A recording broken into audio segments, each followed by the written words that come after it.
Ah, Myth Vision. What's up, everybody? Welcome back to Myth Vision. Me and Neil are dying tired. Yeah. Holy smokes. Can you hear me clear on the mic? Yeah. Okay. If you want to hold it just to be... Do you think? Sounds... I like it like we're about to test this out here. Is it more official now? Yeah. This is where it sounds good right here, but when you have it like this... I'm letting you know. It hits. Okay, awesome. What's up, everybody? Yes, you do get myth points, my one black friend. Absolutely. Good to see you in the chat. Alexander, good to see you. What's good in the hood? We are right now on the Sea of Galilee. Okay? This has been wild. It's just... What we saw today confirmed a lot of the shit that you and I have been speculating on. Yeah. But it was also still mind-blowing. Right. What do I mean by that? Just we're gonna get into this. I just want people to understand, like we are rigging this up on hotel Wi-Fi, which is never good. Right. I'm gonna keep this in my lips. I'm so used to not having it in my lips. Like, hotel Wi-Fi is never good. I'd say this internet is probably going to be as good as the last internet at the last place. Yeah. We have done so much today. I honestly can't even tell you how unbelievably tired we are. And we traveled. We went all the way from Netanya to Caesarea Philippi. Caesarea was the first spot, which was... You saw some shit there. Oh, it gets real. And then from there, we directly left there. We drove through Nazareth and looked at a few things. We saw Nazareth. We saw Nazareth, right. But we went to Sephora. We actually drove through Nazareth, the city of Nazareth. Right. But and we saw the tower where supposedly Mary had Jesus. No. You got backwards. We went to Sephora first. Then we went through Nazareth. Right. And then we went up to the peak where they drop, where the what's it called is. Peak, I forgot about it, Then after the peak, we headed home. Didn't we? That was the last spot, yeah. But we got a lot of commentation from Tabor on the bus, so we filmed a lot of stuff, everybody. It's like, even just today alone, you can make a full-blown documentary with it. Oh yeah, me and Ryan. That's how much content we have right now. We could have enough right now to have like a, hour and a half documentary? Easily. I mean, really though, But we still have 10 more days. And look, we didn't want to shut the door. We wanted you to hear the nightlife. The Sea of Galilee, for real. It's popping here. And in fact, you know what's funny? I bet you it was popping on the Lake of Tiberias or the Sea of Galilee, which is where we're at. With all those Hellenized Jews, in the first their century. Dionysus stuff. Yeah, especially when he's like, hey, this is to Tiberius Caesar, right? Well, what's interesting about Nazareth, in a weird way, Sephora, which is right there, is that it's like this little backwater, it's like a hillbilly town. Right. And Nazareth itself is, because obviously they're building stuff on Nazareth, and probably due to Muslims and Christians, as Dr. Tabor talks about, both of them see Jesus as this prophet figure. One doesn't say he's the Son of God, but, right. It's like 40 or 30% of the community is Muslim and the rest is Christian, building on this place of Nazareth because of the Jesus story. And so, should we start out with Caesarea? Yeah, I'm following. Yeah. Help me out. I'm just going to show you something that we saw today. This is from my phone. This is not from my camera or anything. But just to give you guys an idea of some of this stuff, in the north, it was a lot more Hellenized than down in Jerusalem. Right. And we saw that today. Like, we got a full taste of how Hellenized it was. Greek everywhere. And let me give you an example. Gorgons. This is a Jewish sarcophagus of a guy from the 2nd, maybe 3rd century. He has Medusa and Gorgons on his sarcophagus. Doesn't get any more Hellenized than that. Doesn't get any more pagan than that, right? Mm-hmm. So, I mean, that's just one example. I'll save the big one first when we talk about Nazareth. Or Sepphoris, which is right there next to Nazareth. Right. It's literally like it's a suburb. Nazareth is like a suburb. Yeah, it's like what would be a good? I would say it'd be like if New England was the Galilee, Boston would be Sepphoris, and then what's that like Nantucket, Pawtucket, or whatever? I don't know. That would be like Nazareth. It's there. Little town. It's technically Nazareth. Right. It really is, technically. But it's Sepphoris, it gets buried because of the Jesus story. Right. So, like, nobody gives a crap about the town. In the old biblical maps, where Sepphoris was, it would be Nazareth and that really should have said Sepphoris. Yeah. Sepphoris is the city. I think it's important to also, like, look, when you're sitting on the internet and you're just, like, being as we've been skeptics, and we're just like, it's easy to go. Did Nazareth even exist, right? This gets brought up today, and this is stuff that, like, people will have to watch and find out when we launch this material. Yeah.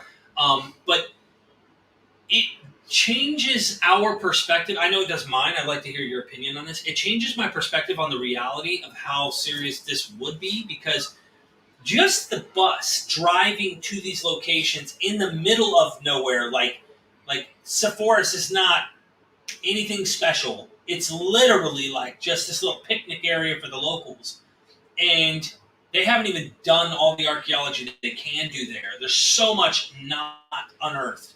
And I'm pulling up going, and we're standing here acting like we've got the answer, like, whoa, Nazareth never existed, some people say, right. Very few, but it's... Show me the evidence. Yeah.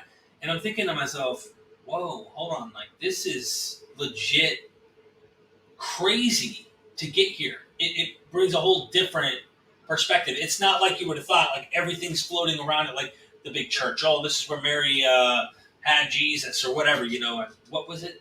Is it she had him there? Church of the Annunciation, they call it. The Annunciation. There's a friar church there right now. And we know that's late. Like, that's late. Yeah. But I'm talking about what we saw today was archaeological. There's literally in the ground, on the floor. We're going to get into some of the details here, and I might as well. Because this is what I just want to blow their minds. Is if we did not have James Tabor as our guide, and we walked through what we walked through today, we'd have been like, damn, these Greco-Roman pagans and their worship of Dionysus and Orpheus. And Heracles. I made a video about a month or two ago called Christianity is Not Unique. And I sort of go through the Hellenized Judaism timeline and showing how, like, 2nd century BCE, 1st century, people like Philo, and then, like, going forward, you see these Greek-speaking Jews, but they're interested in Plato, they're interested in Aristotle, they like Orpheus, as he's like a pious prophet. They have a different type of Orpheus than, like, Ovid's Orpheus, for example. Dionysus, and, like, everything I put in that video was vindicated today. It actually felt kind of cool to like see that confirmation that the research I've been doing, the scholars I've been talking to, it all's checking out. You know what's interesting about what you just said is this. I mean, wait till they see the visuals. These are not. I'm like, if it weren't for James Tabor, or somebody who knows this area, and he excavated this area. Yeah. If he wasn't there, bro, I swear on everything, I would not think this is Jewish at all. No. I would be like, we're in, like, a purely pagan town. Are we in Athens right now? Yeah, that's what it felt like today. We in Athens? We were up on this hill city, walking through old, ancient, like streets, roads, and there was, like, a little neighborhood that they excavated.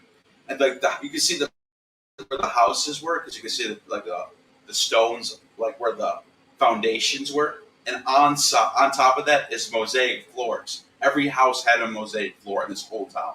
And they were all Orphic, Dionysus, and some of them were goddesses. Plain. This is what was kind of weird. Some of them were plain. So some of them were like just, what you'd imagine in an Islamic. Yeah, they have like cool decorations. Byzantine, you would imagine, later uses these kind of decorations, which really is a Greek thing or a Roman and Greek thing. Right. But what really got me when Tabor was going in and showing this was like, I'm like, dude, there's a literal centaur. Like, there's a magical beast right here. Like, and then you literally have Orpheus, and then you literally have Heracles, or Heracles, and then the Amazonians. Dionysus too. Yeah. I mean, Dionysus was in the middle. He was the main event. He was like in the middle of the whole They had mosaic. wine drinking festivals, and I kept thinking they had centaurs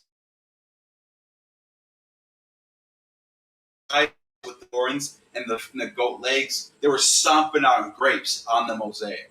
Dude, I'm telling you. Like we have all this covered and recorded and taken pictures. It's all going to be in the content. Yeah. You guys are going to love it. And this is right there, literally, where... So get this.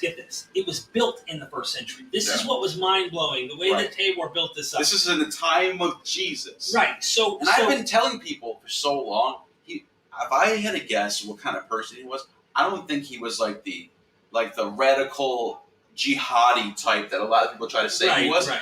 I'm not saying he wasn't apocalyptic, but I think he was a lot more Platonic. Right. More Hellenized, and more I of a see why you philosopher think type. that. And now you know. Well, it's not just that. Look.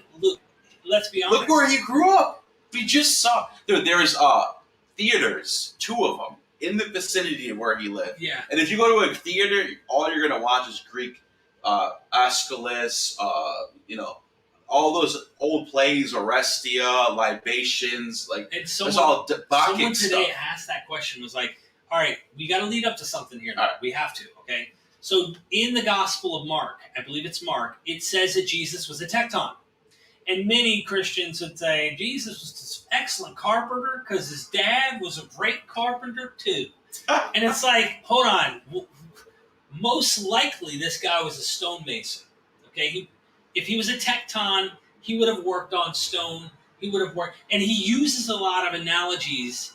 And this gets deep into what Tabor's describing here. When he talks about you need to build your foundation on a solid foundation, the cornerstone. Like maybe if he made all these analogies to well, when you cut the wood, you cut it at the right length. They're like, then maybe we think the guy was a carpenter. But when you constantly use cornerstone language, when you're constantly using all of this stone masonry type of language, and then the neighboring town right next to where you were born, if you grant that Nazareth is where he's born, is literally built in the first century at the beginning while he's a teenager growing up, which would have had to work as a tecton.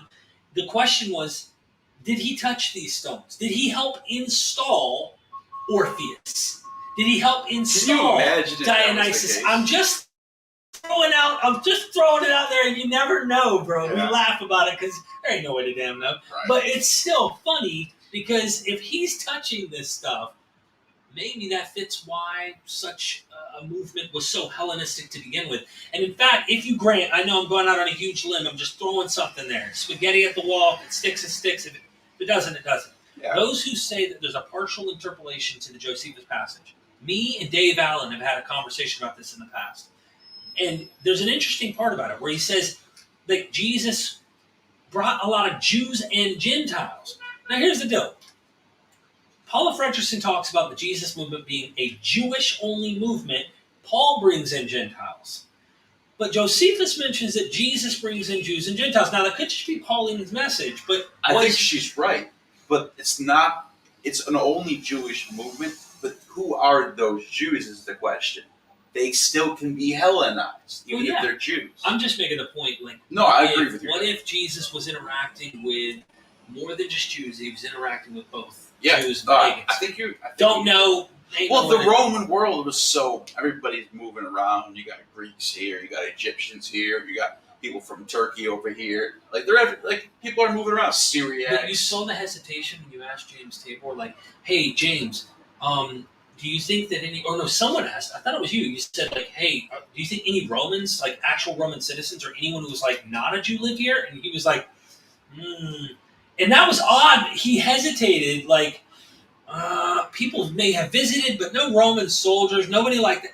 This was a town of a Hellenistic Jewish town. Yeah. And they recently discovered, not too many years ago, if you want to show them the image, you're going to love in the same town that he was excavating in, they found the famous picture. We saw this today. We were literally we right covered there. this. Yes. So this... Me and Derek touched this floor today. Literally. Today. And this is actually, if you see in the center, it's hard to see with this image, but there's a solar depiction on this. It's Helios. It's Helios, but with no face. Yeah. So they don't want to, like... Right. They're trying... There is another Helios with a face, but that's in a different location. And I don't know if it's because it's been messed up. I mean, look carefully. It's already got a lot of problems with it. Yeah. Is the face, like, was it there originally? Someone defaced it. Right. You never know.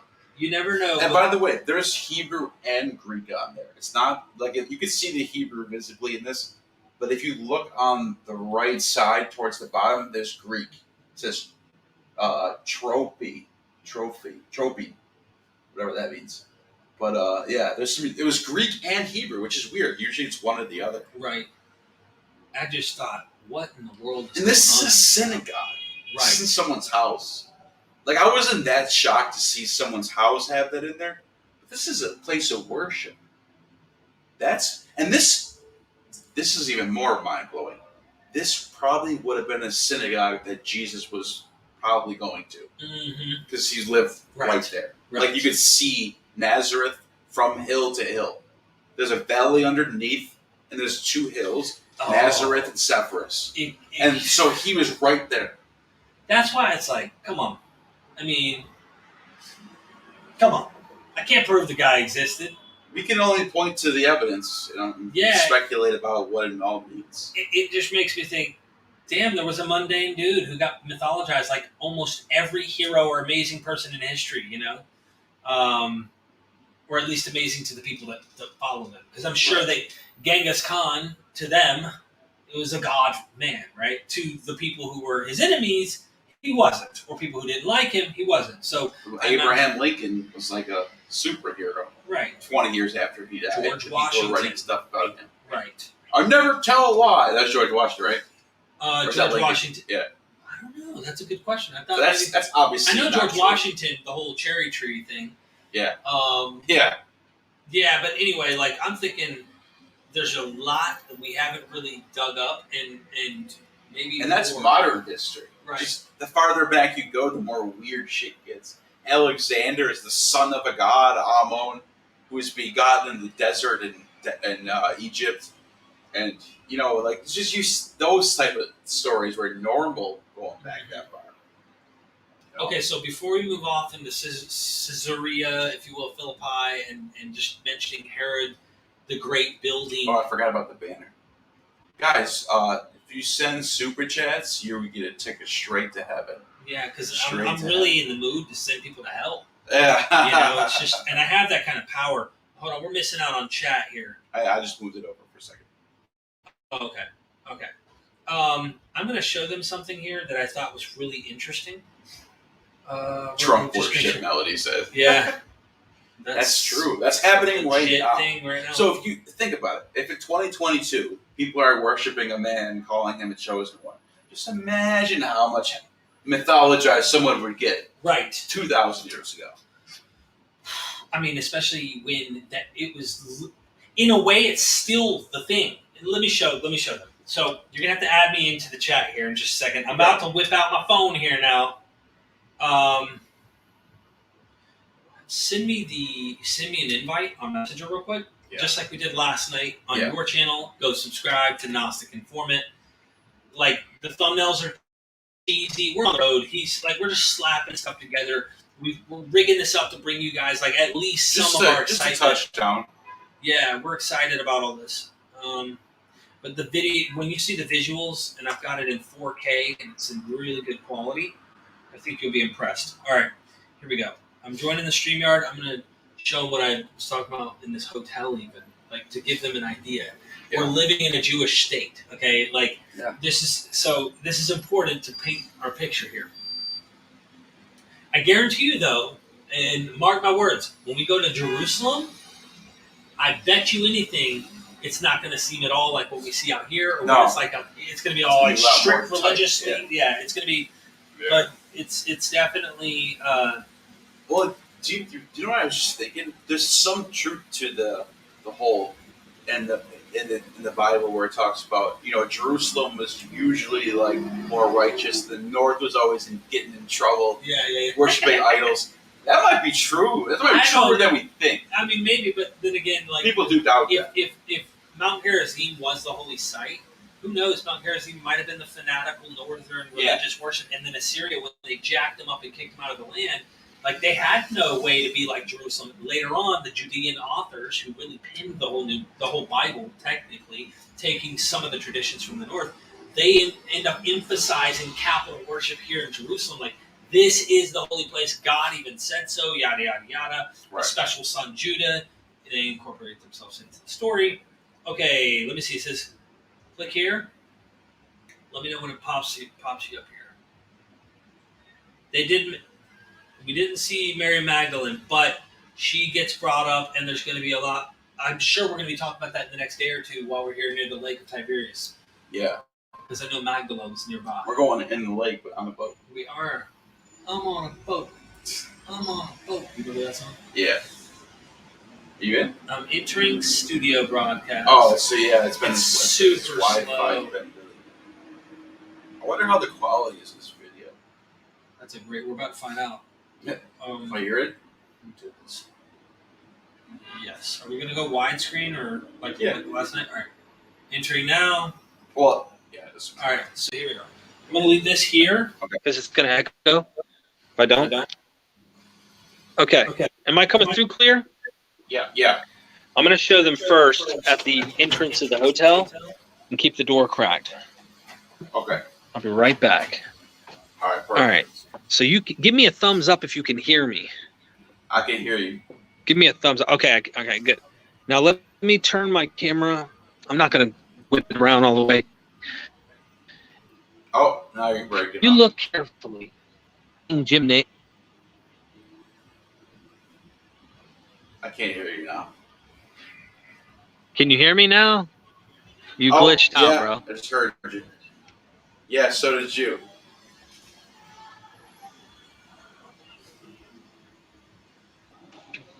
Where'd you go? I can hear you. Oh, there we go. Okay, nice.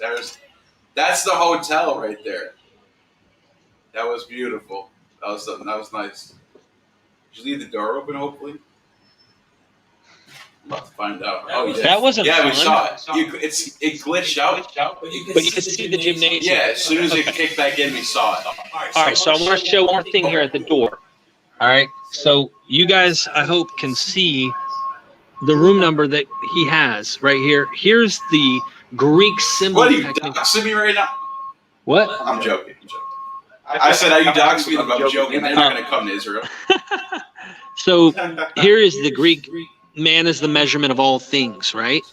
And check this out. Oh, yeah. Good point. Just inches away from man is the measure of all things, you got a Jewish mezuzah.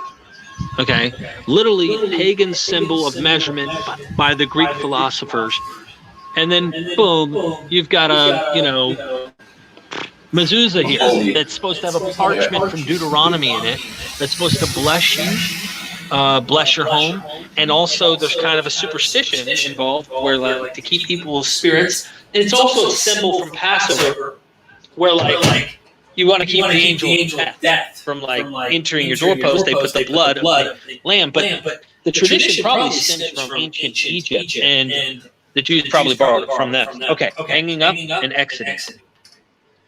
I just wanted to show that. I'll turn this off for a second. But No problem. We'll shut this because check. Is that my alarm? It's people. Oh. But we just wanted them to feel what it's like. Okay, so we're back. I just want to show you ancient examples we ran into today. Paganism, Judaism, which aren't even really words, because he's like, what do you mean by Christianity? What do you mean by Judaism? Those are anachronisms. Like, what do you mean by religion? This religion and that religion. Right. There was no, the gray line. It's not like it's what you think. Yeah, it really is like how music is today, where you're like, what do you mean by hip-hop? What do you mean by rock? What do you mean by pop? Because they all blend into each other. Are we still echoing? Oh, someone said there's an echo? That probably was while I had my phone on. Oh, okay. And let us know if we're still echoing. Check. Because I think we adjusted it. So. Yeah. Yeah, no problem. Try that. Talking to it. Okay. Yeah. Can you That's better. Yeah. That is better? It was on a weird setting when I turned. Okay. That thing has 3 settings, and one of them sounds weird. I don't know what it is. So not echoing anymore. Yeah. Okay. Okay. That's what it was. I was echoing at the door. So what else did we see? Oh, we went up Caesarea Philippi, but that was wild. Caesarea Philippi. It was like when I look out in the water and you see that port, because this is the port where the emperor would come through. Right. Caesarea. That's where whoever the Caesar was at the time. That's where they showed up, and they would have everybody greeting them. They had the red carpet laid out, like whatever the equivalent of that would be. Mm-hmm. But like you had to show the emperor, like, oh, we're here, we're taking you in. Right. And just imagine Caesar pulling up in his big ass boat, and everybody being like, Caesar. What does it say? David, thank you for the super chat. Oh, there we go. Really appreciate that.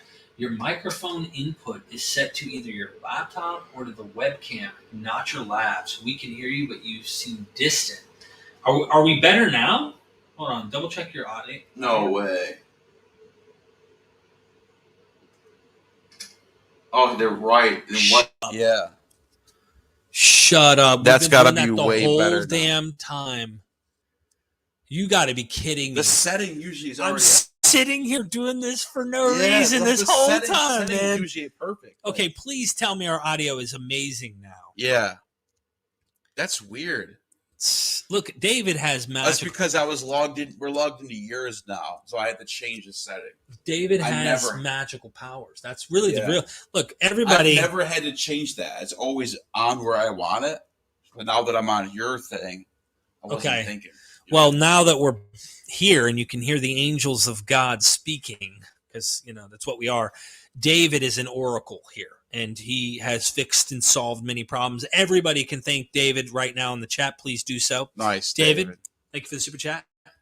Yes. And thank you seriously for noticing that, because we'd have done this whole thing and another reason why I couldn't. You're just reading it through this. I'm on my headphones, which is on the thing that. But you don't know it's in the system. But it's not. Yeah. Speaking of which, so it sounded good in my headphones, but it wasn't the setting. So. Okay, Dave, you deserve an apotheosis. Yes. Like, as you're dying, I hope someone comes along and tells of your wonders that they see and witness as it probably wasn't that Mount bad, Olympus is sucking them up into heaven. And yeah.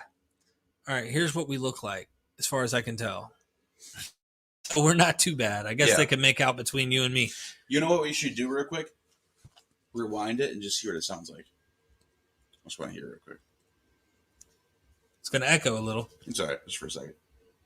Bro, I swear everything. It's not that bad. That was before, so that's not too bad. Not bad. All right, at least it wasn't that bad. Now let's see what we look like here. Check 1, 2. That's really the real. Oh, way better. All right, turn it down now. It's gonna echo. Okay, got it. All right, so at least we got that going. There was another super chat. Oh, was there? Yeah, there's 2. Here, pop it up. I'm gonna turn this volume down. Thank you, David. Thank you, seriously, David. Max the Confessor. Love you, Neil and Derek, I guess. Also. Got him. I hope the internet gets better too. Yeah. Max, well, I love you even if you don't love me. See, I'm a real everlasting love giver here. Right. Obviously, they're kidding. Right? But let me say. Of course, Max is kidding. Who doesn't love me? Come on, right? I mean, come on. What else happened? Oh, we were talking about the whole what is that thing called? The Shapira thing. That's I want to save that. I think it's better to allow him, because he's done a lot on that to really dive into that. Well, I was just going to say we have content on that coming up. Yeah, you're going to be doing it with James Tabor and Ross Nichols. Yeah. And I plan on doing it with them as well, like a follow-up. And then maybe we can get Eden Dershowitz to come back on. I had him on before, but to have him on this particular topic. What I was wanting to get into, and I'm just going to keep this up just so that we can at least keep track here. What I was wanting to get into was the Caesarea Philippi. Yeah. It's just mind-boggling how that all worked out and how Herod the Great ended up like practically eradicating his entire household, his wife, his children, his sons. Like the dude went all full murder mode on his family. And the way they painted it in that video was like he was the good guy. Him the good guy. Yeah, I was like, what? So I wasn't the only one that felt that. No, it was legit, bro. Everyone's conspiring to kill him, so he has to kill them first before they kill him. They showed us a movie at the museum today. By the way, the museum was insane. There's Serapis columns, the goddess Hygeia. They showed the wife of Caesar, Drusilla, withholding the horn of plenty, looking like Demeter. That was all in Caesarea. But anyways, they showed us a film about Herod, and instead of showing him how like a historian depicts him or a scholar, how it was like a consensus that he was kind of crazy. Right. He kind of killed his sons and he's kind of nuts. Wife. Yeah. Well, they made it seem like in this documentary that his wife was just some hoe that was like cheating on him, and he had every right to do that. And then his sons were a bunch of plotting and schemers, and they were trying to like take his throne away. I was like, what is going on right now? You got to imagine, like, even in the jail cells at that moment, they didn't beg or plead. They acted like they were still like, man, we'd rather have you dead. And he's like, well, this is it. You know, I really love you guys. Yeah. And then they're dead. Yeah. I don't know why. And of course they don't show that because it would have made you think like, what a horrible father. It just cuts the next scene and in the bottom on text. 5 years later. 5 years. Yeah, it was like they were sentenced to death for their charges. 5 years later. That's all you see. Like, yeah. It like softens it a little bit. You know what I mean? But there is one thing I think that was pretty valid about it.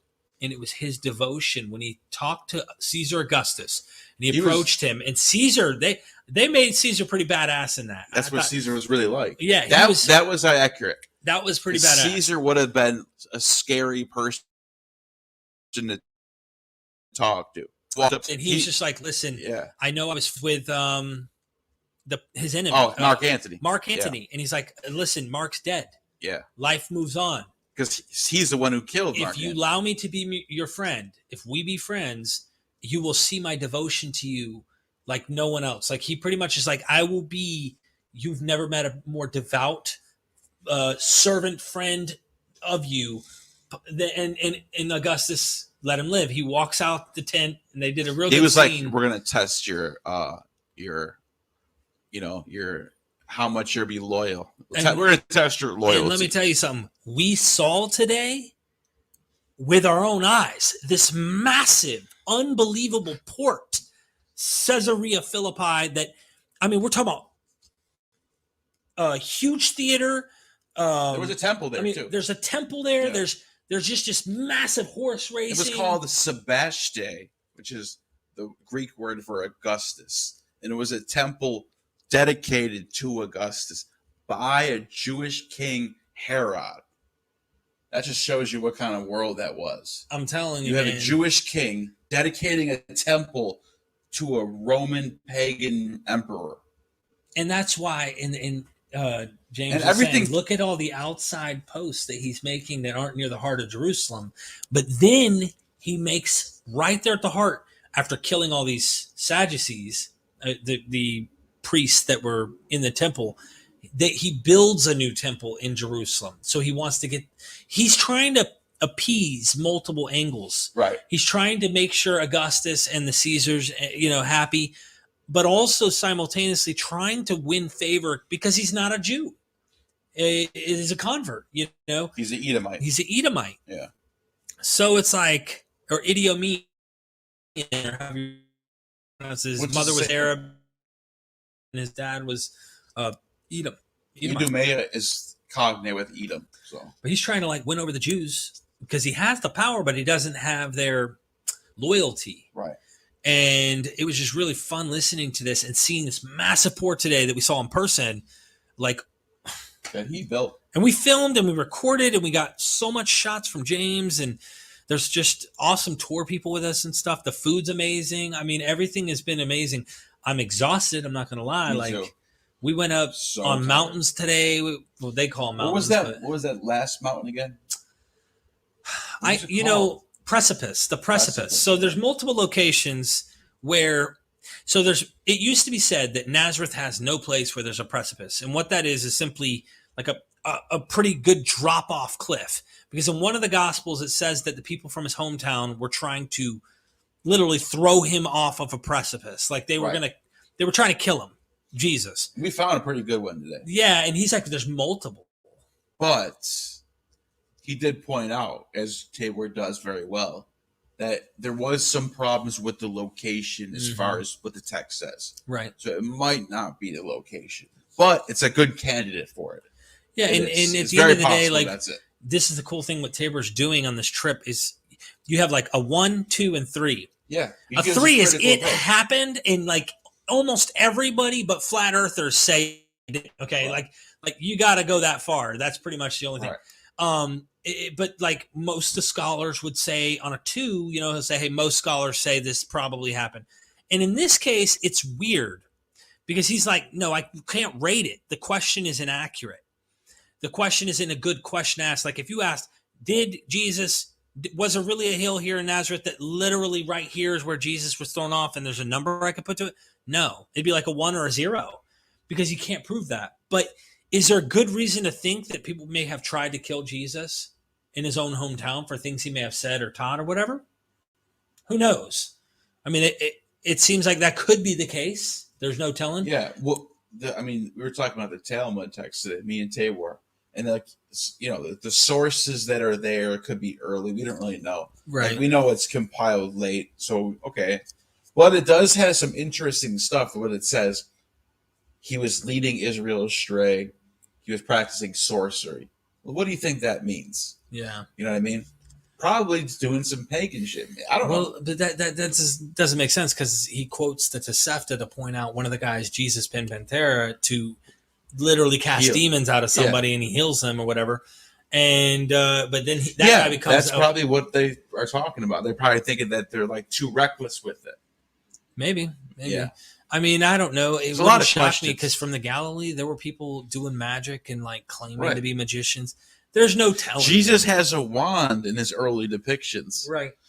Just saying. Hard to know if that goes back to him. No, that's still late. That's 3rd century. Yeah. Yeah, 4th century. I don't know what to make of it all. Yeah, because there's really no images of Jesus before basically 3rd century. There's like one in the 2nd, one of them, and that's in Dura Europus.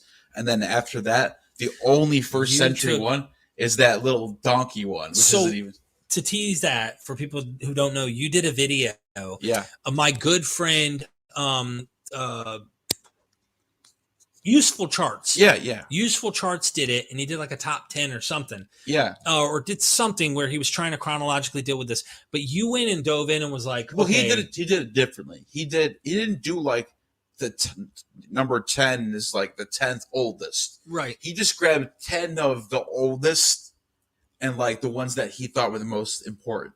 Right. And he put them on there. So it wasn't like these are pictures of Jesus, by the way, art of Jesus. But I actually got the 10 oldest art from the earliest to the latest. There are some people who debate when certain ones were, but I threw that in the video as well, and I told people what some of them were like debatable. But as far as like what I thought was the top 10 oldest depictions of Jesus, I had the video of that. Super chat. Are you guys skeptical of some sites being tourist traps, i.e. a tour guide says you can walk in the footsteps of Jesus, but your tour guide made it up?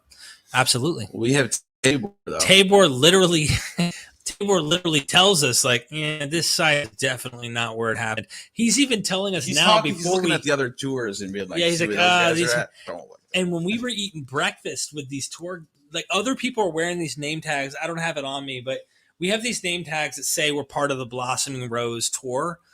And other crowds have name tags, and the people were asking us, like, hey, what crowd are you with? And we're like, James Tabor. And like, what are you guys doing on your tour? And I'm like, well, we have a New Testament critical scholar who like dissects. We're like bad to them. Like, we're like, oh, and then her eyes when she was looking at me, she's like, oh.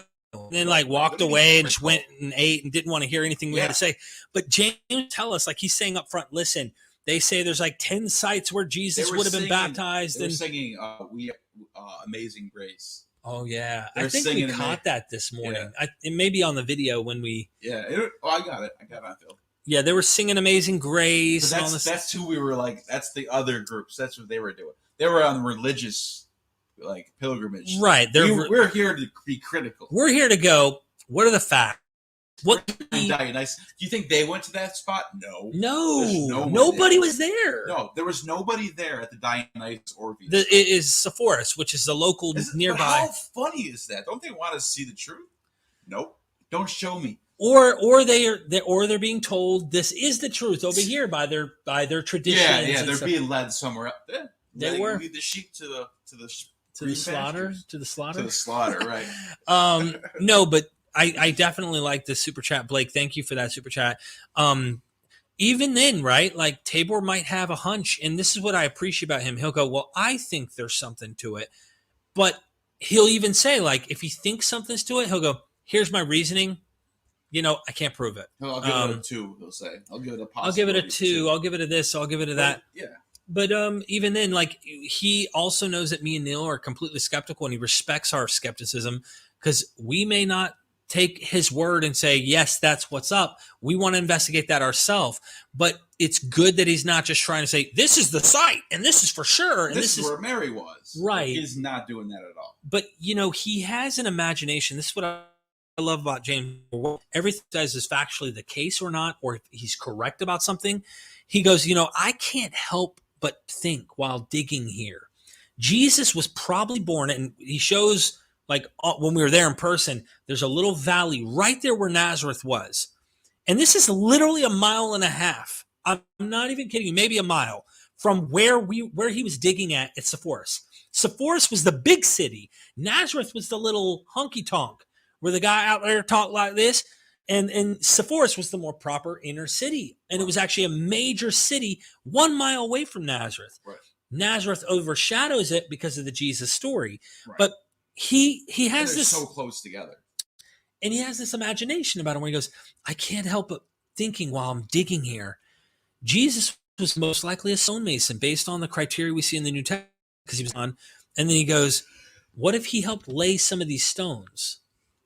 Like, just yawn how tired I am. Oh yeah, dude. I yawned before we did the live stream. I was yawning like crazy. But I was. My bad, I didn't mean to cut you off. No. But it made me just think like he knows that there's no proving that. Right. But it's like the imagination of wondering. Here's this Galilean peasant guy, okay, who may have learned a trick or two as a stonemason, may have visited the local arena, or not the arena, but the place that we took a picture today and did a little recording there in Sepphoris. What was that called again? Wait, the little theater that was right there. Oh, that's the theater. If he helped to build that, because it was built in the 1st century, which had 4,500 people could sit in it. Think about that, bro. If he helped to build that, think about this. He's calling people hypocrites. If he really was a tecton is the question. Let's grant that he was. Just for the sake of just for the sake, okay. Then if he's living there and he's the tecton, who else would build it? You're not going to get a gardener to build it. The tecton's going to build it. Well, that's why he said somebody built it. And he didn't say, but his imagination is like, maybe Jesus. Maybe Jesus, because he was a stonemason. And what really made it interesting is you find this word in Jesus in the Gospels where he calls them hypocrites. This is something he gets into, and we're going to have it in the recording. The word hypocrite. Oh, my God.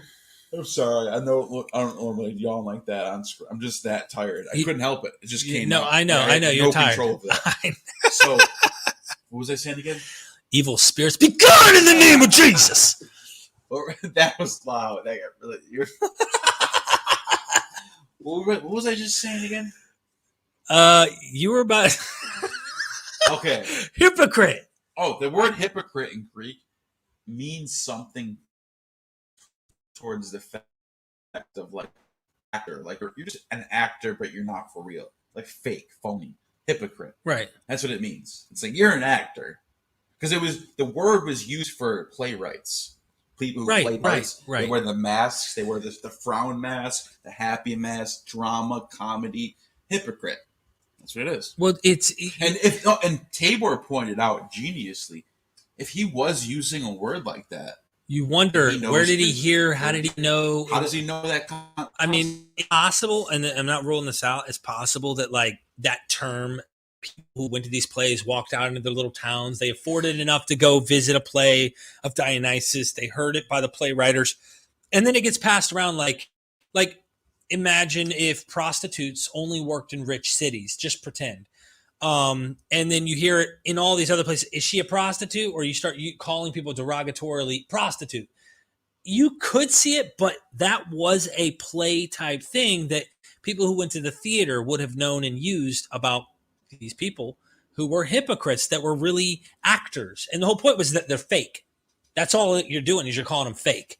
So yeah, it's like what we say, hey, you're not real, you're fake. Yeah. Today we call you, you're not being real, you're not being 100. I mean, and Jesus was running around saying, you're not keeping it real, you're not being 100. That's what he was saying. He was saying you're fake. And did he hear it because he was working in building the theater, or he was actually attending these things? I don't know.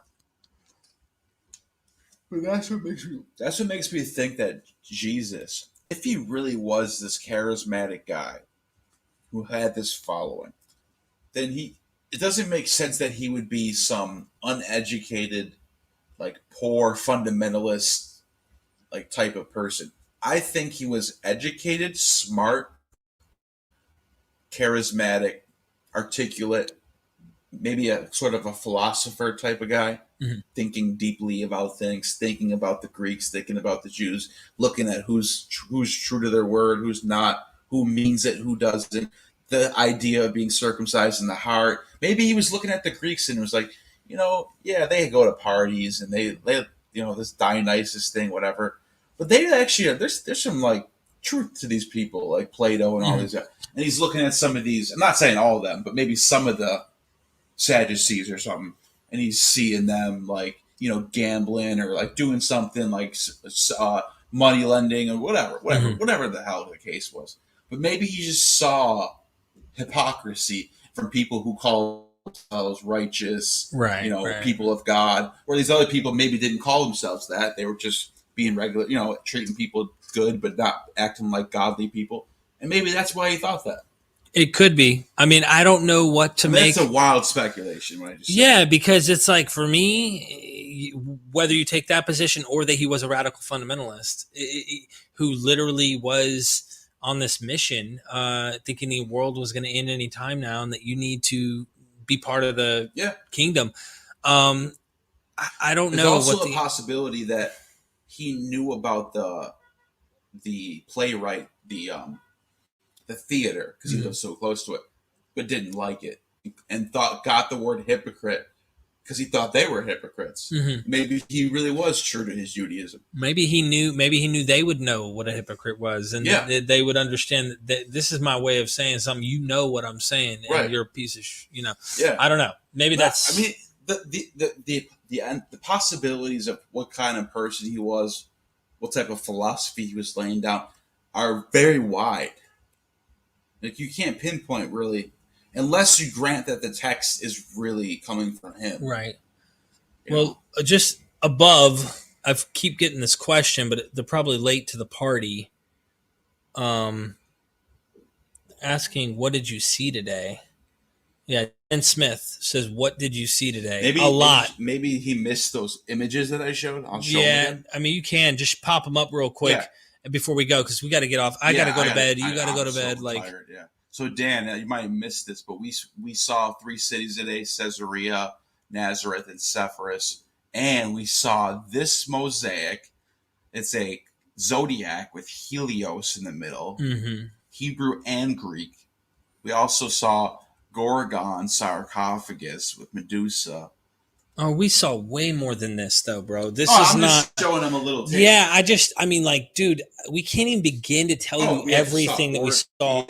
I think the reason we even titled this video, you won't believe what we saw today, in all caps. What it was really about the whole city of Sepphoris that really and I was already jaw dropped when I saw what happened with Herod and all. Dan, we were in the city that if Jesus really was in Nazareth, Sepphoris, if he really did walk those places, we saw. And I see no reason why he didn't. No, exactly. By the way, me too. I just don't. Me too. So. I agree. Anyway.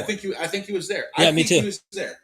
And there was mosaics of Orpheus and his lyre, mosaics of Dionysus sitting on a panther, mosaics of the goddess Hera, and I swear, just to address that question, because this is an important question for anybody who might tune in or miss it or whatever, just be like, what was the point of this live stream?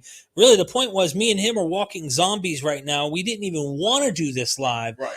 But we were like, dude, we got to touch base. Tell them what we saw. Right. And so what we saw was, if we didn't have a tour guide amazing like James Tabor who dug there, we would have saw a pagan town with the weirdest synagogue we've ever seen. And we'd have been like, how the hell is this all pagan? And then we get to this synagogue. Like, to me, it just didn't make sense. And like, I wouldn't have read the rooms that didn't have the images as like, oh, this is Jewish. I'd have read it like, no, they just didn't have images of the gods. But here we have this centaur, we have Heracles, we have Dionysus, we have Orpheus, we have, you name it, and it's all over these floors in these houses, walking down the street with the real original Roman roads from the 1st century that have the ruts from the chariots that were running through the town and everything from the 1st century. Just blew my mind. And I thought, there's no way this guy lives, like literally right there, and isn't somehow impacted or influenced. And it gets even deeper, especially when you get into James Tabor's point, which you're going to find out later on, especially once we get this course developed about Mary, his mother, what they went through in this area when Herod died and they had to bring legions down to extinguish the revolts that were happening. Imagine you were born in a suburb somewhere in America where you were mistreated because you're certain people or you're in a region or whatever, and your whole life raised up, you're thinking about these assholes. And you know what I mean? Tabor was saying the year is the last year of Herod's life, 4 BC. Right. In that year, in the north, in Nazareth, where he would have been born, there was, what did he say, 100 people crucified? Oh, 2,000. No, 2,000. Yeah. 100. Yeah, 2,000 people were crucified. 2,000 people are crucified. And what 1 month, like 1 day? Like what was this? I don't know the circumstances. James mentioned Basically, the whole north was ravaged by warfare. And thousands of people are on cross. And if Mary really was there at that time with her baby, can you imagine that scene? She's with her baby Jesus. And do you think she's people crucified? Do you think she's not teaching her son about look at these people, these overlords, these archons that have ruled us, and you know, the Maccabees, our ancestors were freed from Egypt, and you know, telling the story of your people. Right. But maybe there's a combination. This is why I think you might be a radical fundamentalist, bro, because imagine this. It's not only that, then you take John Dominic Crossan and import his ideas here, right? He points out that the Sea of Galilee, where we're at right now, which is a 2-3 days walk, if you were traveling like Jesus would have back in those days, this port was turned from the Sea of Galilee, which was a Jewish fishing spot where you could go and sell your fish and make a living, into the Lake of Tiberias, where it becomes monopolized by the Roman Empire. And then they end up having tax collectors, which we hear a ton of them in the Gospels, literally standing at the shore waiting for you to catch a fish for you to come and be taxed by it. All right, let me see. All right, you owe us this many shekels. By the way, we converted all of our money into shekels, which is odd because we're not used to stuff like that. I know, I guess it's a lot of cash now. It's all this money in shekels. The conversion rate's so crazy. Yeah. Anyway, I didn't want to sidetrack, just to point out, though, imagine where your people used to be okay with fishing. Your people were totally fine and thought maybe this is the time that God will restore the kingdom. Right. And Rome comes in, crucifies 2,000 of your town's members That's a all right. crazy thing. And then they take your fishing spot, which was your whole living and your livelihood and people, your friends' livelihood, your family's livelihood, whatever, on top of being an archon or whatever. And you're like, I'm going to stick it to the man. And God's got to come in and change this. This can't continue. So you're this radical fundamentalist who thinks at any moment now, God's going to come, kick the Romans' ass, put us on top again, or finally, because they believe in the end days that they will at least be having their land back completely. Yeah, and I agree that I think if there's anything we can get from what kind of philosophy or what kind of worldview he was, Apocalyptic is definitely on that list. Oh, I think so, but there are scholars who don't think so, bro. I know. It's like, I think, here we go, super chat. When are you meeting Singer? Great question. Don't lose track. We'll get this. Right. Finish what you were saying. I forgot what you were going out of it right now.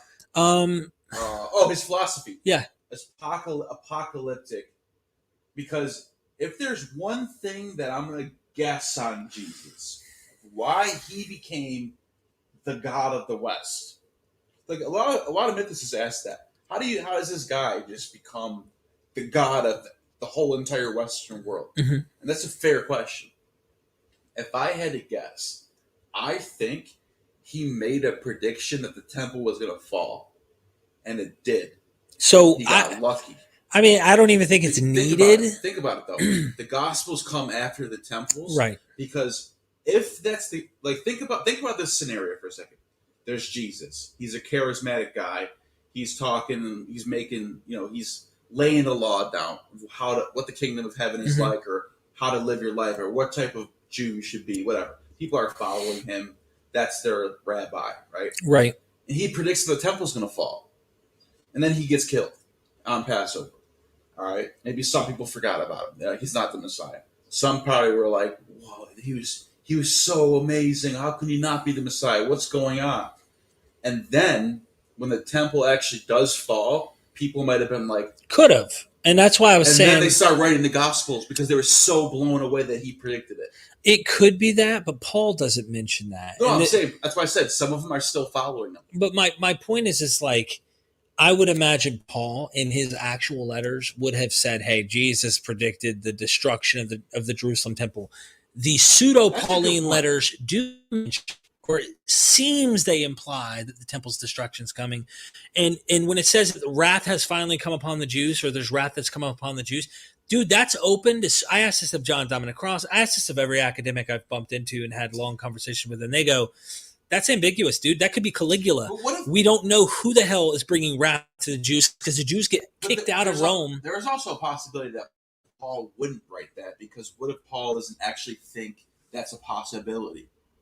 Then he's ignoring everything Jesus is saying. But it's not everything he's saying. Well, if Jesus is whole, if the thing that makes him God, then why is Paul even concerned with worshiping him? I think it's the belief that they believe he rose from the dead. I don't think it comes down to the temple's destruction or the prediction of it. Yeah. I mean it could be. What I'm saying is they believe he rose from the dead. Right. But what happens is when the temple falls, I think that's when shit got real.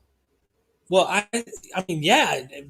At this point, the reason why I'm saying that, because it could explain why it took till after the temple fall for these Gospels to get. Well, I think they were written after the temple fell, and my point is this: all I was saying in this is he could have been a Jew who said, "Hey, the temple's coming down.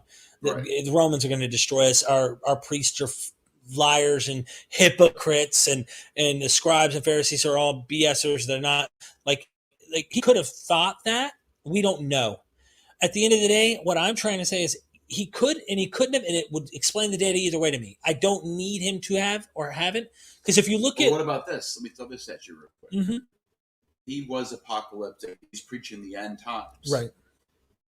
Maybe some interpreted the fall of the temple as saying that's what he meant. Now, getting somewhere. So now we're getting to the point why I don't think he actually predicted technically maybe the fall of the temple. Right. In Mark, he seems to imply like, I'm going to tear down this temple. He seems like he himself is not happy with what's going on in the temple. He curses fig tree. Right. The fig tree falls. But I think that's an allegory of it what gets happened. Changed in John, and you see it changed throughout the Gospels, but then later in John, he's like, and the author's like, he's talking about his body. Like they're making an excuse. But in Mark, there's good reason to think, like, who is this guy radically thinking that? But this is what Paula Fredrickson said when I recently visited her, and this is in the videos that are on my Patreon. She said that she used to follow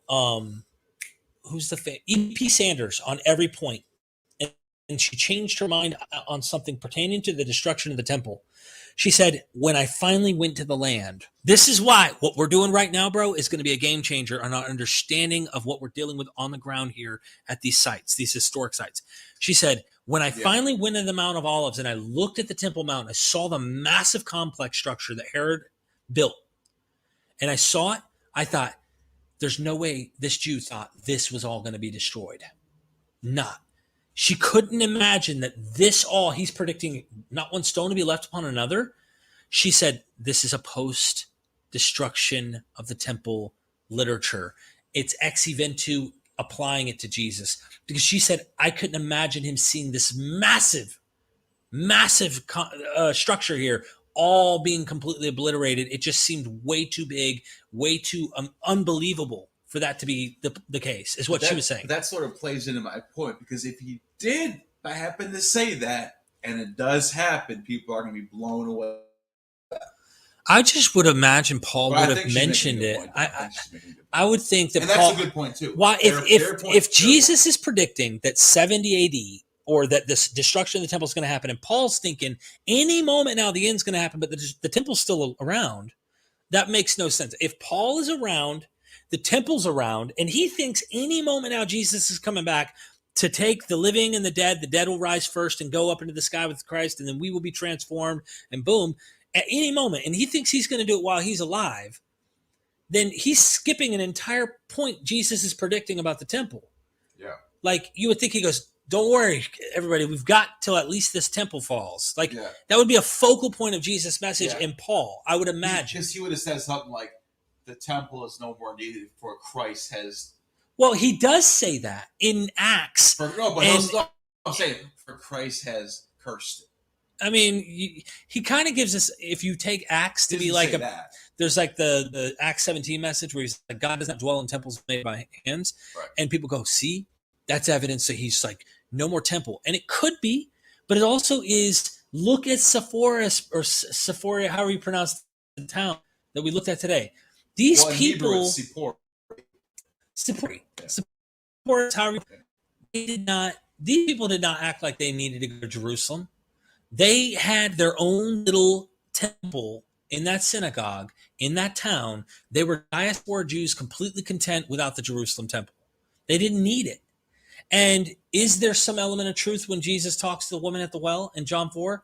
When she goes, we worship on that mountain and you worship on this mountain. He goes, neither.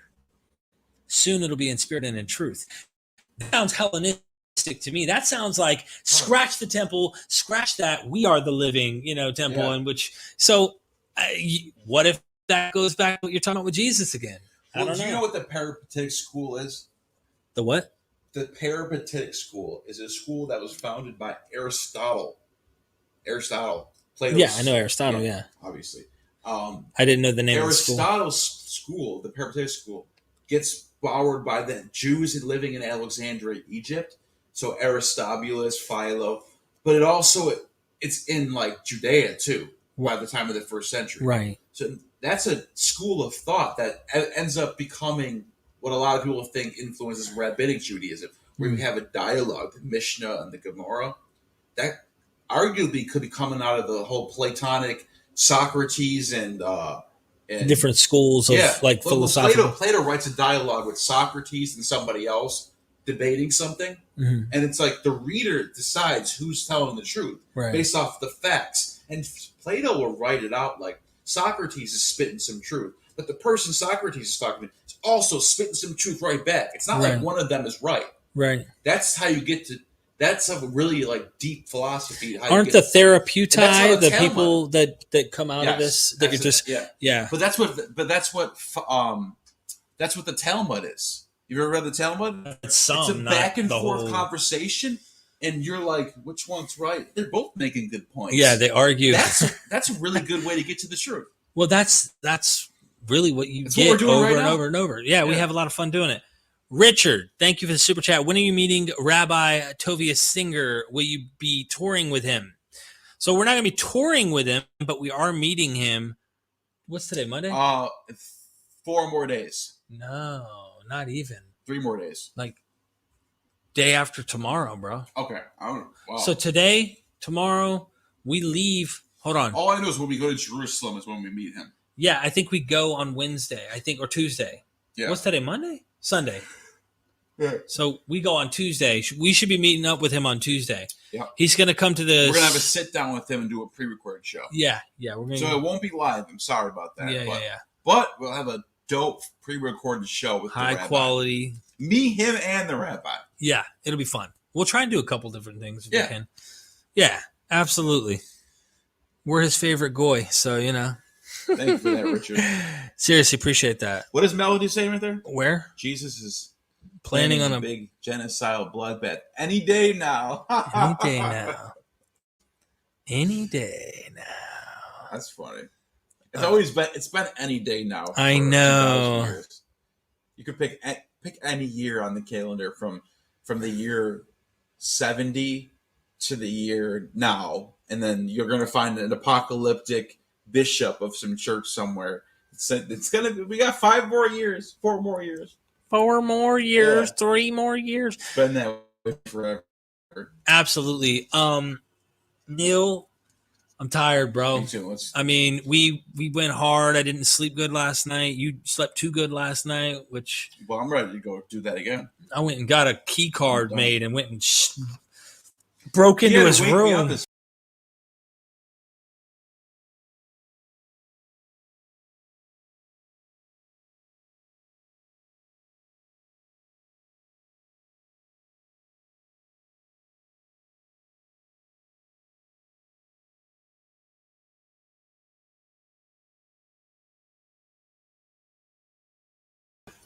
And we are resurrected. The second from the dead. coming? Oh, we got a 30 banger.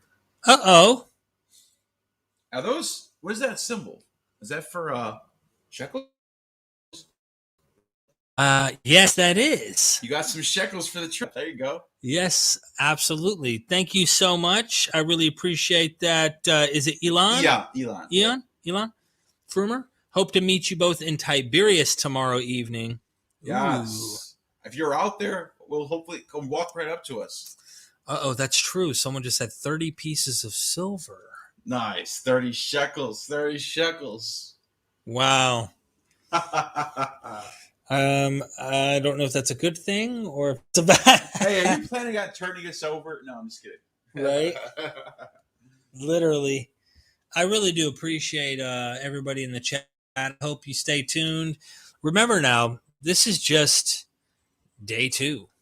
And technically day 1, really, but like day 1 of the actual filming, actual archaeology stuff. Well, we did film, but it was just us, and we went on tour today for the first time. Today was the first day we were out on the field doing stuff. We have 9 more days of tour, I think. I can't believe you saw Dionysus in a Jewish city.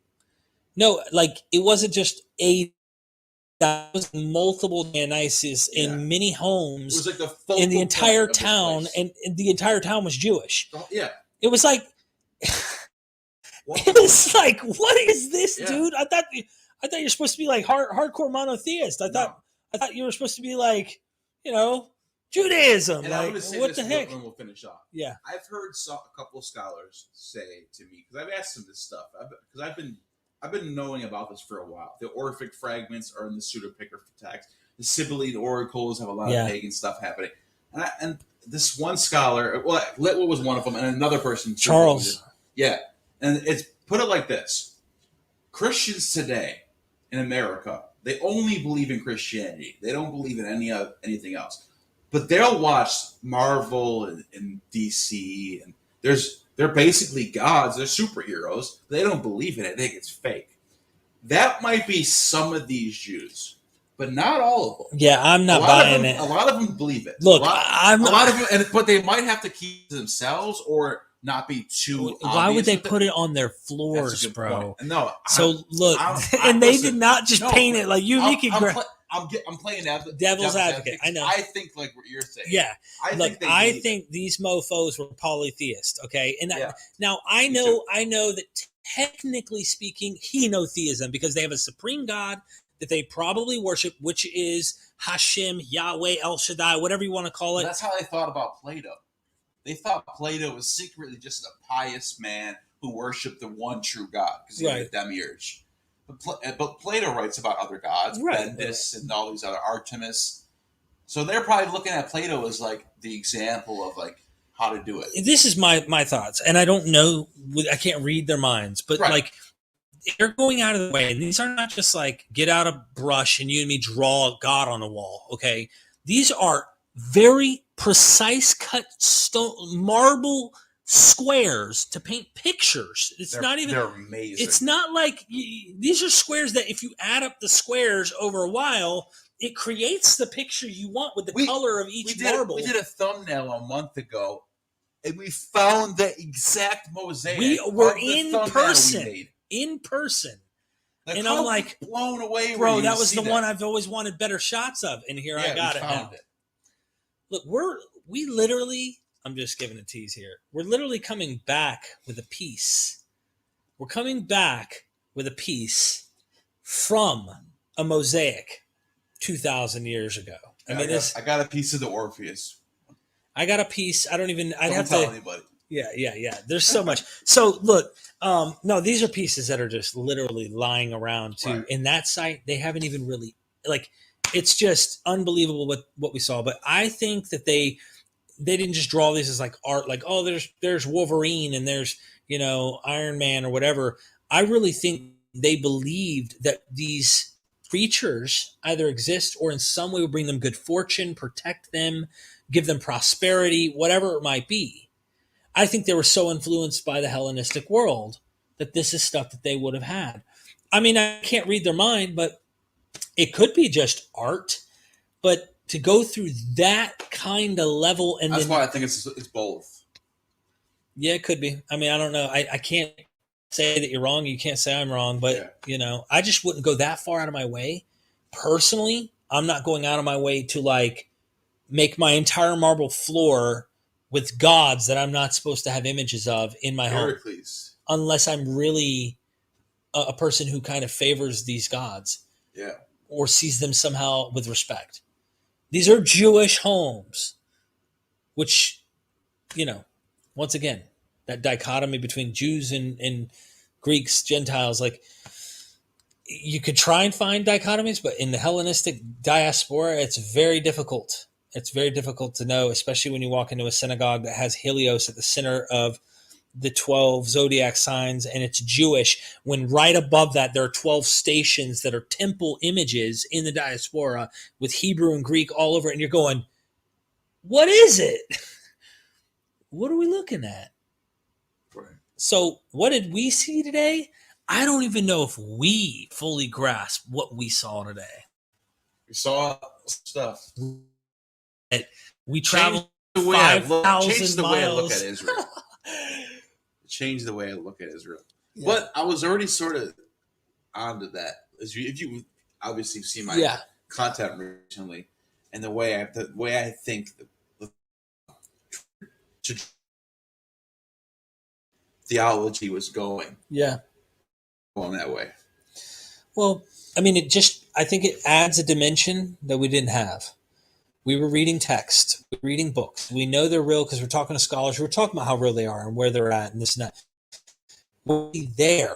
We're going on the Sea of Galilee tomorrow. We're watching the sun rise right here on the Sea of Galilee, and we're going to watch the sun set tomorrow on a boat on the Sea of Galilee. We're also visiting other sites as well. We're also going to be going into Jerusalem. We're going to go to Masada, the Dead Sea. We're going all over the place, and I can't wait to get this all done, get home and start working on it, editing it, and getting it to ready, make it into the course that we're going to make it into. Yep. We'll give them sneak peeks and snippets. Oh, yeah. Some early access for stuff on Patreon as well. We have more than enough content, trust me. Yeah. We'll do some audios to educate them on what we've discovered and what we've learned.